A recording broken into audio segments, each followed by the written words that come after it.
नमस्कार मंडळी, मी माधुरी आपल्या नवीन ब्लॉगमध्ये आपल्या सगळ्यांचं अगदी मनापासून स्वागत करते। चला मंडळी, 4-5 दिवसानंतर आपला ब्लॉग येतो आहे।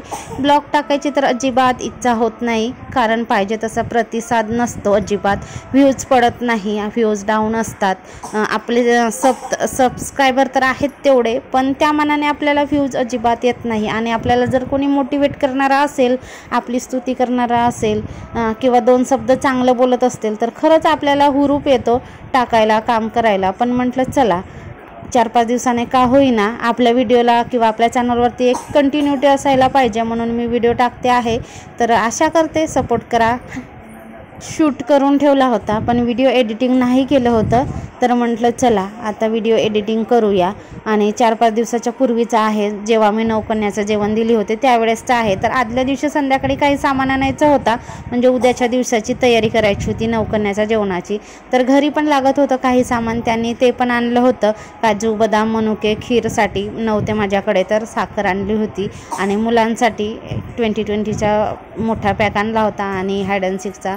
तर तेच त्यांचं बोलणं चालणं खाणं पिणं हे चालू होतं मुलांचं, आमच्या भाषेमध्ये, आमच्या एकदम गावठी गावंढळ भाषेमध्ये होते। तर मी ते काही जास्त ऐकवलीच नाही अजिबात, आणि व्हॉइस ओव्हर करते। आणि माझा संध्याकाळचा स्वयंपाक सुरू होता। तर संध्याकाळच्या स्वयंपाकामध्ये भात भाजी आणि सकाळचं खराब झालेलं भात होतं, म्हणजे खराब झालं नव्हतं, खराब व्हायच्या मार्गावर लागलं होतं, तर त्याच्यात पाणी टाकलं होतं। आणि चपात्या बनवण्याच्या ऐवजी म्हटलं उरलेल्या भाताच्या भाकरी कराव्या। तर भाकरी, गरम गरम भाकरी खूप छान लागतात। तेल तिखट मीठ हळद हे मसाले टाकून केलं तरी चालते, मसाले नाही टाकले, नुसतं मीठ टाकलं तरी सुद्धा चविष्ट वाटतात ह्या भाकरी। आणि मी करते, आम्हाला दोघांना पण आवडतात ना। जास्तीचा भात असेल, जास्त प्रमाणामध्ये भात असेल तर मी फेकत नाही, अशा पद्धतीच्या भाकरी करते तांदळाचं पीठ घालून, खूप छान लागतात ह्या भाकरी। आणि रुद्रांचे पप्पा सामान घेऊन आले होते, तर मुलांना काय सामान दिसलं, खायच्या प्यायच्या वस्तू दिसल्या तर मग काय त्यांचं तर खाणं पिणं चालूच असते।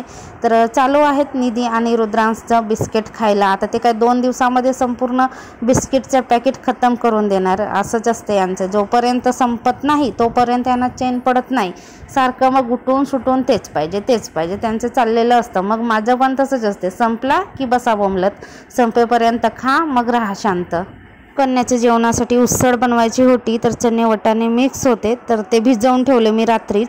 आणि बघा आता सकाळचे स्वयंपाक तर सगळं झालेलंच होतं माझं, म्हणजे डेलीचं जे मी रोजचं स्वयंपाक करते, भात भाजी वरण चपाती। रुद्रांश शाळेत गेला त्यानंतर मी 12-12:30ला दुपारच्या स्वयंपाकाला लागली। म्हणजे ताई म्हणाल्या की दुपारीच आपण नवकन्याचं जेवण देऊ, पण कुठचं काय मुली कशा शाळेत गेल्या होत्या आणि आता 5 वाजेपर्यंत शाळा असते, मुली आल्या त्याच्यानंतरच मग नवकन्याचं जेवण देता येईल।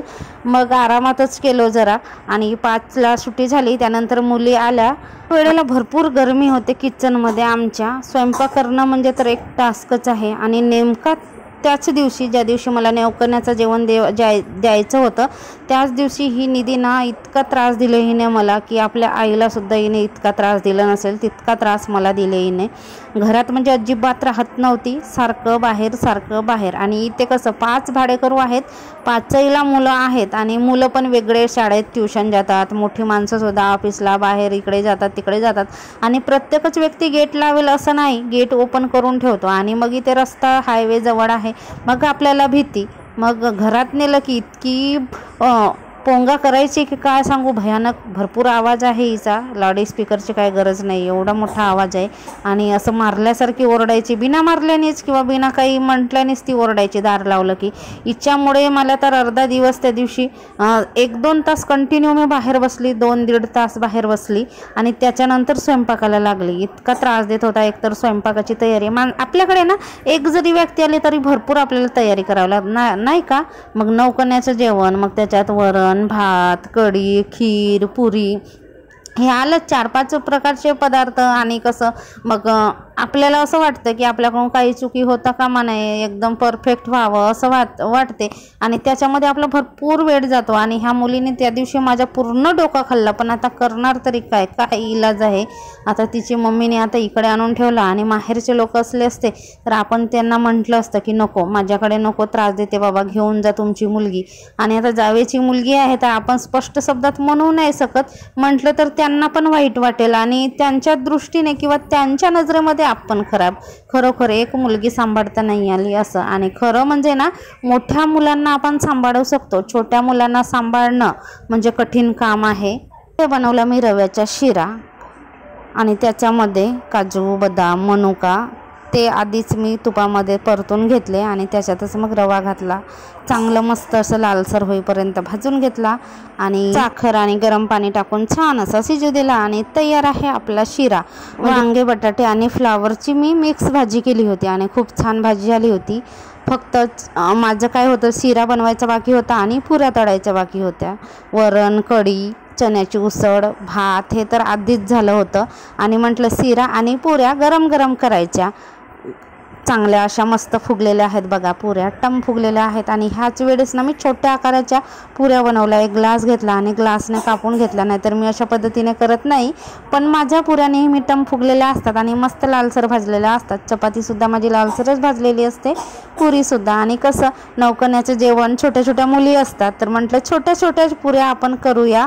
2ला रुद्रांची सुट्टीसुद्धा झाली होती. रुद्रांची सुट्टी झाली तर निधीला त्याने थोडा वेळ तरी बघितला. आणि ना हिला कसं असते, सारखं बाहेर जायला. घरात दार लावलं की खेळते किंवा राहते म्हटलं तर नाही अजिबात. दार लावलं की बस ती असं रडणार आणि भयानक पद्धतीने रडते की इथून ना 4-5 नंबरच्या म्हणजे 5व्या नंबरच्या रूमवाल्यांना पण आवाज जातो आणि ते मग काय झालं म्हणून बघायला येतात. अशा पद्धतीची आहे रे हे मुलगी, इतकी वैताग देते रे बाबा, काय करायचं. पण आहे आता दिवाळी पण आहे, दिवाळीच्या पुढे कसं पाठवायचं म्हटलं. असं पण आपल्या घरी मुलगी नाही आहे, दिवाळी आता ह्या वर्षी इथलीच करूया हिच्यासोबत सेलिब्रेट म्हणून पाठवली नाही. पण असंच राहिलं तर दिवाळीच्या नंतर मी निधीला गावाला पाठवणार आहे. हे बघा मस्त अशा फुगलेल्या टम्म आपल्या पुऱ्या तयार आहेत. आणि सगळ्यांचं जेवण वगैरे तर झालेच होते. आता नवकन्याला जेवायला द्यायचं आणि संध्याकाळी, तोपर्यंत तर संध्याकाळच होणार. कारण मुलं कसे जेवत येतात. सगळ्यांच्याच घरचं इन्व्हिटेशन असते म्हटलं तरी चालते. आमच्याकडे ना नवरात्रामध्ये उपवास असेल तर प्रत्येक ज्या बाईने उपवास ठेवलं असेल ती बाई तर हमखास करून नवकन्याचं जेवण देते. आणि मी आधी ठेवत होती उपवास, पण आता मध्यंतरी सोडली होती आणि आता हा 3रा वर्ष आहे की मी नवकन्याचं जेवण ठेवते आणि चांगलं असते म्हणतात आमच्या भागामध्ये. चला तर माझं स्वयंपाक झालेला आहे, सगळं आवरून ठेवलेलं आहे. फक्त मुली यायची आता वाट आहे, तोपर्यंत मी पण रेडी होऊन घेते आणि सगळं स्वयंपाक झाकपाक करून ठेवलेला आहे. कसं काही किडे माकोडे पडू नये, इकडचं तिकडे होऊ नये यासाठी वेगळे मस्त झाकून ठेवलेलं आहे, जेणेकरून आपल्याला वेळेवर धावपळ पण होणार नाही. तोपर्यंत मी मुलींना द्यायच्या काय वस्तू त्या सगळं सेट करून ठेवते. आणि जेवढी आपली काय म्हणतात तयारी करतो आपण, जेवढं काय काय पदार्थ बनवतो तेवढंच आपल्या भांड्यांचा पसारा पण भरपूर राहतो. तर भांडेसुद्धा घासायचे आहेत. मुलींना यायला वेळ होती म्हणून मी म्हटलं भांडेसुद्धा घासून घेते. तर टोपलाभर भांडे घासून घेतले. त्यानंतर मुली आल्या आणि मेन म्हणजे व्हिडिओ काढायला कोणीच नव्हतं. जान्हवीला काढायला सांगितलं मी, तर जान्हवीने काढलं, पण ते कसं तरी काढलं, व्यवस्थित दिसत पण नाही. नवकन्या आल्या जेवायला, त्यांचं जेवण वगैरे झालेलं होतं आणि मुलींना द्यायला म्हणून मी रुमाल घेतले होते. रुमाल, एक केळी आणि आपले 2 रुपये किंवा 1 रुपये असे द्यायचं. आमच्याकडे असे देतात. आता 1 रुपयाच्या ऐवजी कितीही रुपये देऊ शकतो आपण, पण काय 1 रुपये 2 रुपये ठीक आहे असं दिलं जातं. मुलींचं चांगलं स्वागत वगैरे केलं जातं. मस्त पायांना पाय धुवून त्यांच्या पायांना माहूरंग वगैरे लावलेला जातो. आणि बघा मुली कशा जेवत आल्या ना, आणि छोट्याशा मुली, छोटंसं पोट त्यांचं, कितीतरी जेवणार आहे. तसा स्वयंपाक सगळा उरलेला आहे.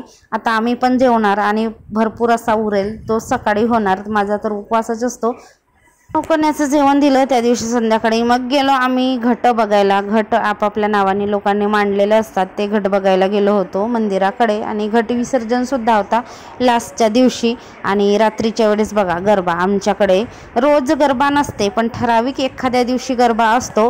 वेगवेगळ्या ग्रुपनी कॉम्पिटिशनमध्ये भाग घेतलेला असतो आणि त्यांना 1ला 2रा नंबर येतो. पण ह्या वर्षी कसं इलेक्शन आहेत, तर राजकुमार बडोलेच्या मिसेसनी सगळ्यांना प्रोत्साहनपर 2000 रुपयाचं गिफ्ट दिलं होतं, म्हणजे पैसे दिले होते. तर अशा पद्धतीने आमच्या गावखेड्यामध्ये गरबाचं आयोजन केलेलं असतं. म्हणजे प्रत्येक दिवशी काही ना काही कुठले ना कुठले कार्यक्रम असतात आणि ठराविक एखाद्या दिवशी गरबा असतो. बाहेरगावचे पण गरबा खेळायला आलेले असतात, गावचे पण असतात. असे भरपूर कार्यक्रम होतात आमच्याकडे अशा पद्धतीने.